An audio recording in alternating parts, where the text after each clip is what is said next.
Sekubanjwe amalungu kaKhongolose oqotsheni nenqwaba yama-ID angaziwa esiteshini sokubhalisela ukuvota maqede kwaqhuma isibhakela.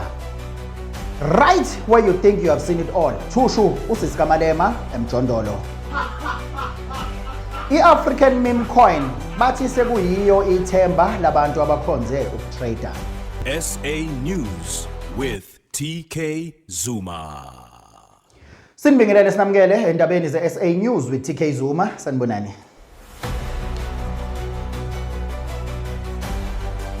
Sekubanjwe amalungu kaKhongolose oqotsheni nenqwaba yama-ID angaziwa esiteshini sokubhalisela ukuvota maqede kwaqhuma isibhakela. Lokhu kwenzeke ngesikhathi ngeke ANC ngeke uyazi iANC ngendlela engafuni ngakhona ukuphuma kuhulumeni izama ngayo yonke ke manje indlela wakwabona apha abantu bephethe bawathatha ama-ID amangaka ungakabona balokhu bewasefa bewathi bayabhalisa bawasefa eSouth Africa awuvumelekile angazi kwamanye amazwe akekho umuntu ovumeleke ukuba in possession of i-identity document yomunye umuntu in their absence. Kuyicala nje ukubanjwa ne-ID yomunye umuntu ngisho kuthi umashonisa noma akekho umuntu ekufanele aphathe i-ID yakho in your absence.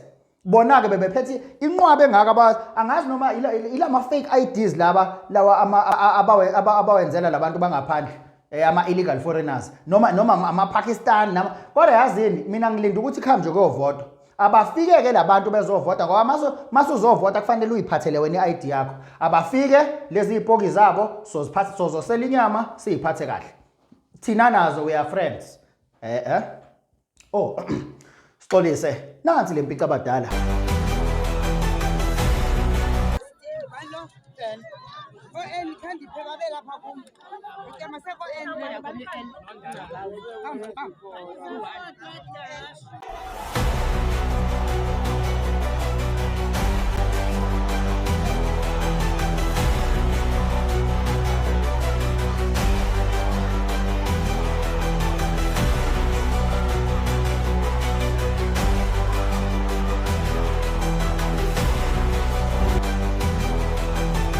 lapho usucabanga ukuthi usukubone konke emhlabeni Thushu uSisi Kamalema eMjondolo.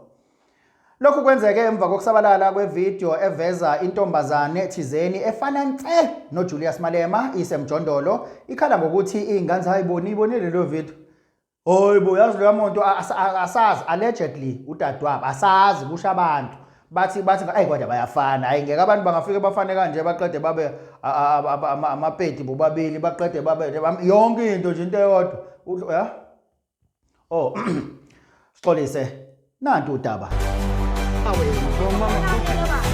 nane la bana us mama skalile bana bao mama bana bao ba nkele ba isa dikgutsaneng ha ke na taba le bona ha ke na taba le bona a ke nka nix ya lona ke itla se monna ke phela ha monati ha ke le kopile uphila ngamnati kanjani sibhalele usisi wakho ngoba ngicela ungakhali mani ngicela wehlisa umoya sibhalele usisi wakho ngoba umbone nenkinga leyo nayo bayacela ukuthi bacela ukuthi mhlambe ungaye emakhaya uyoqala kabosha impilo abuti usinyana kwa hao haona mokia na wa bona ke iphilela ha monate mo ha ke na ke limo ukatile banna ba teng ba mpatalla banna ba teng mo ba mpatalla le nna ke ikhagasela nna ha ke batle go ya ha umuntu omdala ngiyaxolisa ukuthi ngiyibeke ngalendlela kanti le egoli umuntu omdala uzele ukuthi ezodayisa inyama yakhe akudayisa inyama mina kuthiwa i-African meme coin kuthiwa yiyo esiyithemba labantu abakhonze ukutrader. Nanti udaba. What is African meme coin? African meme coin, it's a community-driven cryptocurrency that is built on top of Solana. Currently, we do have about 329 holders. When it comes to cryptocurrencies, what you must bear in mind is that nothing is guaranteed.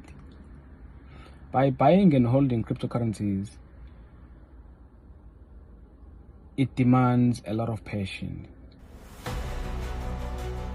For now, the only thing that we can say to you, learn, join, follow, decide later. Cheers guys, have a blessed day. Ayike mbukeli, asizibambe lapho-ke zamanje uphinde uhlangabeze futhi kwezilandelayo. Ungakhohlwa ukuthi izindaba ze-SA News ziyatholakala ku-YouTube, zizinde, zimnandi futhi zihlekisa. Gijima-ke uye kule link ekwi-bio uyosubscribe ukuze ungaphuthelwa. Izindaba ze-SA News zicheme udede futhi zithatha uhlangothi.